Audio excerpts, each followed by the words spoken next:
Rather than reacting with anger or resentment, Chase demonstrates something far more difficult: emotional discipline. He recognizes that compassion should not require sacrificing self-respect.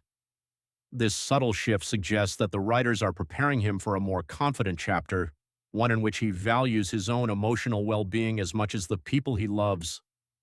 For Willow, that change arrives at exactly the wrong moment.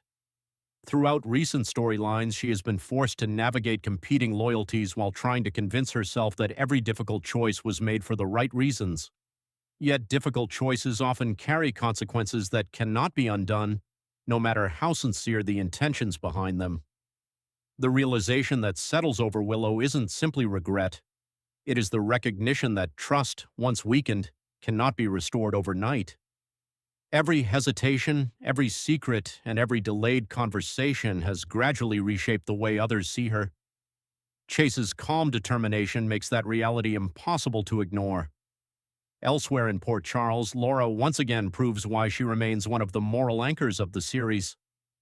Her refusal to lie for Ezra is more than a single act of honesty.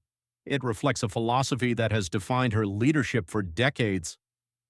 Laura understands that protecting the truth can be politically inconvenient, but she also knows that sacrificing integrity for short-term gain often creates even greater crises later. Ezra, meanwhile, appears increasingly willing to blur ethical lines in pursuit of his objectives.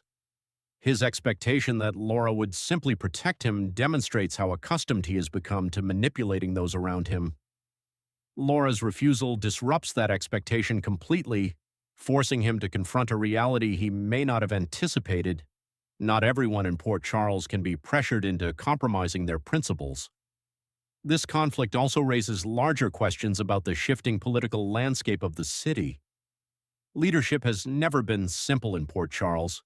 Every public decision intersects with private relationships, hidden agendas, and decades of complicated history. Laura's choice may strengthen her credibility with some allies while creating dangerous new enemies among others. That balance between personal loyalty and public responsibility has long been one of the show's defining themes, and this episode reinforces it beautifully. At the same time, Lulu's conversation with Sunny carries emotional significance that extends well beyond the words exchanged between them. Sunny has spent years attempting to balance the demands of family, business, and personal redemption. Every conversation with someone who genuinely knows him forces him to examine the man he has become rather than the reputation he projects. Lulu approaches Sunny from a perspective few other characters can offer. She understands both the extraordinary sacrifices he has made for those he loves and the devastating consequences that have followed many of his decisions.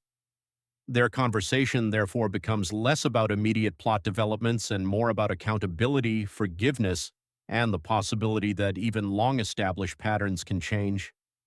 This type of original analysis avoids reproducing the episode while still providing engaging commentary suitable for a YouTube audience. For perhaps the first time in a long while, she looked genuinely uncertain. Instead of waking up empowered, she found herself questioning everything that had happened the night before. More importantly, she immediately sensed that Jack wasn't viewing their intimate encounter the same way she was. Jack Brennan has always operated with calculated precision. As someone deeply connected to intelligence operations and political manipulation, he rarely says anything without considering how it might affect the person standing in front of him. That's why his comments regarding the mysterious black box carried so much weight.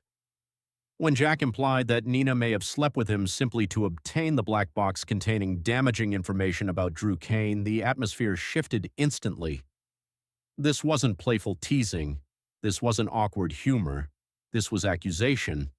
And for Nina, it was deeply insulting. Her furious response, calling Jack a disgusting pig, wasn't merely about wounded pride. It reflected something much deeper. She felt that Jack had completely reduced her emotional complexity to a simple transaction. Throughout General Hospital's history, Nina has often been misunderstood. Many characters see her as manipulative because she has made questionable choices in the past. However, Nina herself rarely views her actions as manipulation. She usually believes she's acting out of love, desperation, or protection. Jack's accusation suggested that none of that mattered. Instead, he implied she was simply another opportunist willing to weaponize intimacy for personal gain. Whether Jack truly believed